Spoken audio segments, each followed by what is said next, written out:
ओम नमः सिद्धेभ्यः।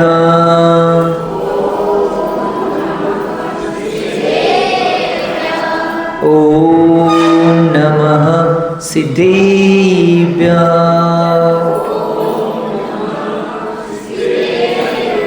ओम नमः सिद्धेभ्यः।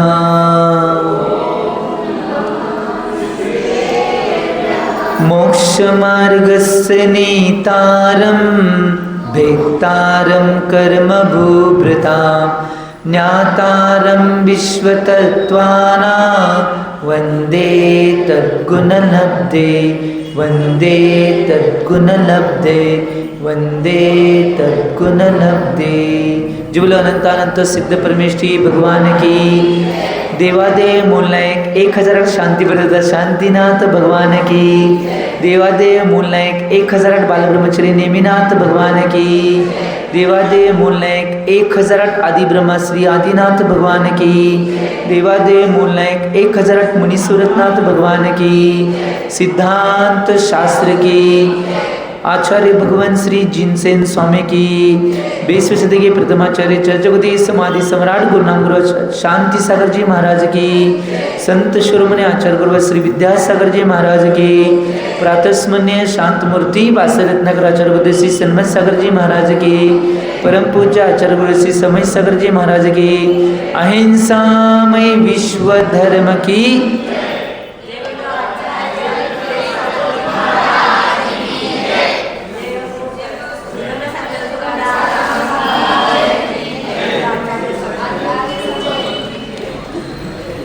भविजी हो।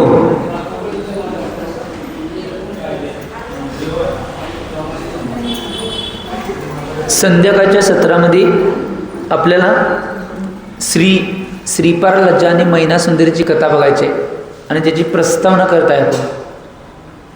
काल आपला विषय होता की जीवनामध्ये जोपर्यंत महापुरुषांची चरित्र आमच्या जीवनामध्ये उतरत नाही तोपर्यंत आम्ही मोक्ष मार्गावर आणि योग्य मार्गावर जाणार नाही, या विषयापासून आपला विषय चालू होता। आणि आज बरीच व्यक्ती आणि माणसं आपल्या जीवनामध्ये आदर्श बनण्यासाठी त्यांनी महापुरुषांचा मार्गच अवलंब केला आहे, म्हणून कल्याणाच्या मार्गावरती आहे। याचं चिंतन म्हणून आम्ही आमच्या जीवनामध्ये करणं आवश्यक आहे। या गोष्टी जोपर्यंत करणार नाही तोपर्यंत काही होणार नाही। आणि काल एक गोष्ट लक्षात घ्या,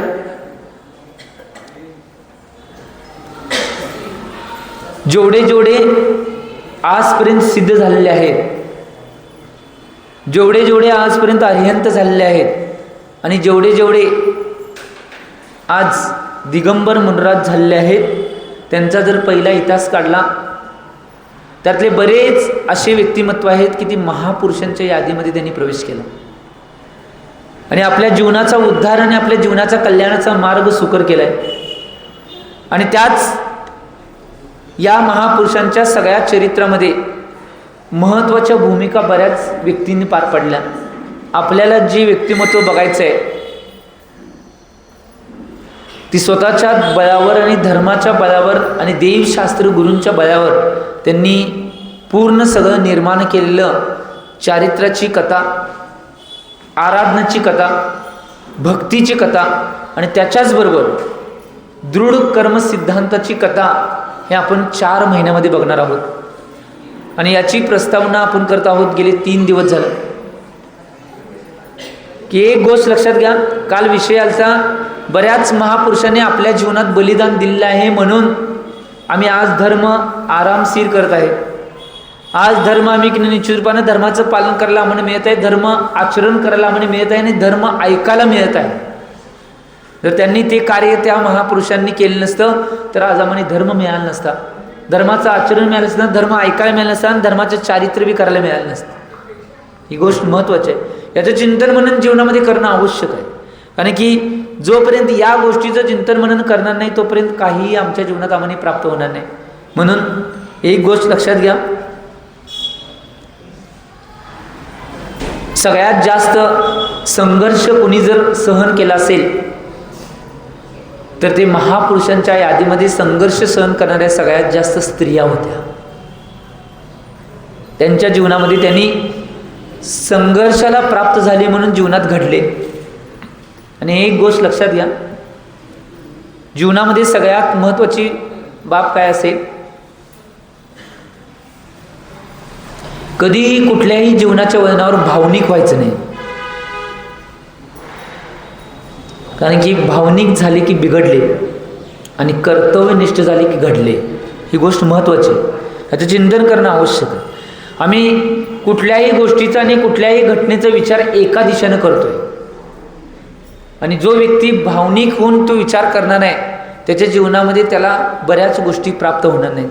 परंतु कर्तव्यनिष्ठ होऊन जो व्यक्ती विचार करणार आहे तो निश्चित रूपाने आपल्या जीवनात बऱ्याच उपलब्धी प्राप्त करणार आहे. आणि म्हणून आपल्याला या कथाची सुरुवात करायच्या आधी त्याच्या सगळ्या गोष्टी माहीत असणं आवश्यक आहे. कालचा एक विषय असा होता, कथानकचा थोडा कथानक आपण सांगितलं होतं आणि त्यामध्ये आपण महापुरुषांची आणि महासतींची चरित्र आहेत त्या चरित्राविषयी प्रकाशझोत टाकत होतो थोडाफार. काल एक विषय असा होता की त्या मैना सुंदरीनं 2 वर्षाचं सिद्धचक्र केलं तर 2 वर्षाची आराधना. आज आम्हाने 10 लक्षणला 10 दिवस बसले की घोळ उठते. 2 वर्ष कंटिन्यू ती सिद्धचक्र करत होती. 2 वर्ष आपल्या जीवनामध्ये योग्य मार्ग प्राप्त करण्यासाठी 2 वर्षाचं सिद्धचक्र विधान, आणि त्या सिद्धचक्राची जी आराधना 2 वर्षाची केली आणि त्याचाच फायदा आणि त्या भक्तीची आराधना आणि श्रद्धा, त्या श्रद्धेमुळं त्यांनी श्रीपाल राजाचा म्हणजे आपल्या पतिरांचा कोड रोग सुद्धा बरा केला. हे कथानक काल होतं आपलं. बऱ्याच गोष्टी आपण बघितल्या होत्या, परंतु आज बघा एक एक महापुरुष असे होऊन गेले. तुम्हाला सगळ्यात जास्त आता यामध्ये सगळ्यात जास्त अग्रेसर रूपामध्ये कुणाचं नाव घेतलं जाते तर भरत चक्रवर्तीचं घेतलं जातं. का घेतलं जाते माहिती तुम्हाला? माहिती आहे? बरोबर, भरत चक्रवर्तींना एका अंतर्मुहूर्तामध्ये केवल्याची प्राप्ती झाली म्हणून त्यांचं नाव अग्रेसर रूपामध्ये घेतलं जाते. एवढं वैभवाचा स्वामी चक्रवर्तीजवळ जे वैभव असते ते किती वैभव असते माहिती? चक्रवर्तीला 96,000 राण्या असतात. किती?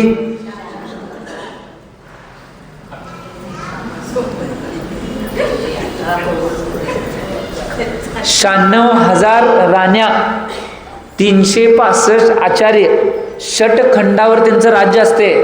त्याच्याचबरोबर 365 वैद्य, असंख्यात देवसेना, असंख्यात मनुष्यसेना आणि असंख्यात विद्याधर सेना आणि बरेच मुकुटबद्ध राजे त्यांची चरणाची सेवा करत असतात. त्याचबरोबर हत्ती बरेच, घोडे बरेच, पायदळ सैनिक बरेच, सगळ्या प्रकारचे सैनिक, सगळ्या प्रकारच्या गोष्टी त्यांना प्राप्त असतात. एवढं सगळं संपत्ती असून आज मला सांगा, आमच्याकडं 1 एकर, 2 एकर, 5 एकर, लईत लई 10 एकर, आणि कुठं तर बघितलं तर 100 एकर, कुठं तर बघितलं. एवढी संपत्ती आमच्याकडे असून आम्ही स्वतःला मानतोय की जगावर माझं राज्य आहे. काय म्हणाले, ऐकायलाय? परंतु एवढी सगळी सैन्य, एवढी सगळी संपत्ती असून सुद्धा भरत चक्रवर्ती निस्पृह होते. एक उदाहरण त्यांच्या बाबतीत सांगितलं जाते, आदिपुराणमध्ये येते एक उदाहरण की काय, एकदा नाही एका व्यक्तीला भरत चक्रवर्तीच्या ज्या राण्या आहेत, संपत्ती आहे, ते सगळं बघून नाही आश्चर्य वाटलं की हे सगळं कसं सांभाळत आहे. मग त्यावेळी दुसरी एक गोष्ट काय माहिती काय, थोड्या राण्या बघितल्यानंतर सगळ्या राण्या आणि सगळी संपत्ती बघण्याची इच्छा त्या व्यक्तीत झाली. मग भरत चक्रवर्ती जवळ तो व्यक्ती आला आणि म्हणला की मला सगळ्या राण्यांना बघायचं आणि तुमचा महल, तुमची संपत्ती सगळं मला बघायचं आहे. भरत चक्रवर्ती ठीक आहे, परंतु एक अट आहे,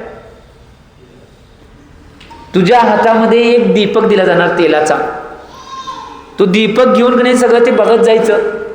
परंतु दीपकाचा एक तेलाचा थेंब जरी खाली सांडला तर पाठीमागं सैनिक असणार ते तुझं शिरछेद करणार, शिरछेद. आता ती एवढी संपत्ती बघायला मिळते म्हणून तो बी ठीक आहे म्हणला, काय होते